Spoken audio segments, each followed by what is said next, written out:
Action of alcohol on internal organs. Action on the stomach.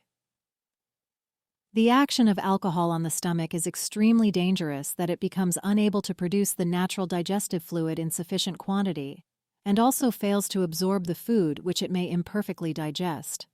A condition marked by the sense of nausea, emptiness, prostration, and distension will always be faced by an alcoholic.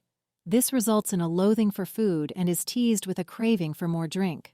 Thus, there is engendered a permanent disorder which is called dyspepsia. The disastrous forms of confirmed indigestion originate by this practice. How the liver gets affected. The organic deteriorations caused by the continued use of alcohol are often of a fatal character.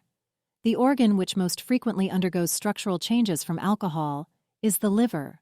Normally, the liver has the capacity to hold active substances in its cellular parts. In instances of poisoning by various poisonous compounds, we analyze liver as if it were the central depot of the foreign matter. It is practically the same in respect to alcohol.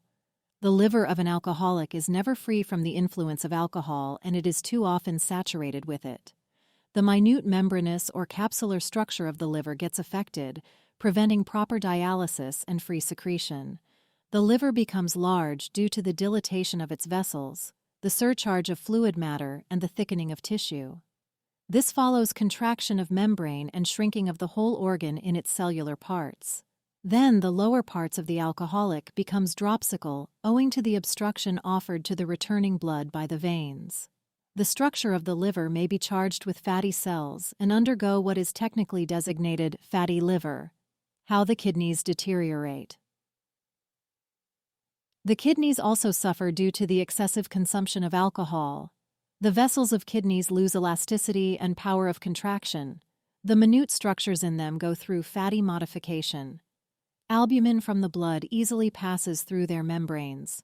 This results in the body losing its power as if it were being run out of blood gradually. Congestion of the lungs.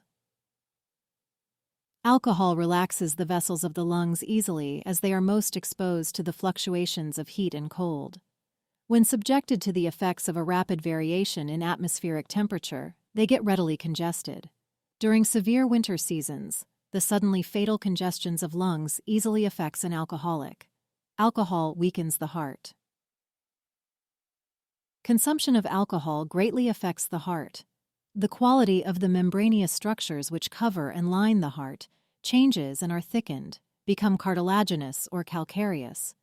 Then the valves lose their suppleness, and what is termed valvular disorder becomes permanent. The structure of the coats of the great blood vessel leading from the heart share in the same changes of structure, so that the vessel loses its elasticity and its power to feed the heart by the recoil from its distension, after the heart, by its stroke, has filled it with blood.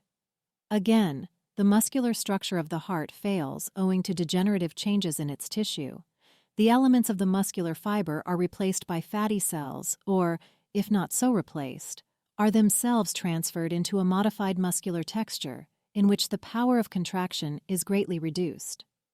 Those who suffer from these organic deteriorations of the central and governing organ of the circulation of the blood learn the fact so insidiously, it hardly breaks upon them until the mischief is far advanced.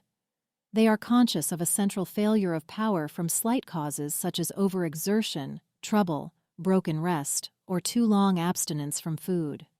They feel what they call a sinking, but they know that wine or some other stimulant will at once relieve the sensation. Thus they seek to relieve it until at last they discover that the remedy fails. The jaded, overworked, faithful heart will bear no more. It has run its course and the governor of the bloodstream's broken. The current either overflows into the tissues, gradually damming up the courses, or under some slight shock or excessive motion ceases wholly at the center.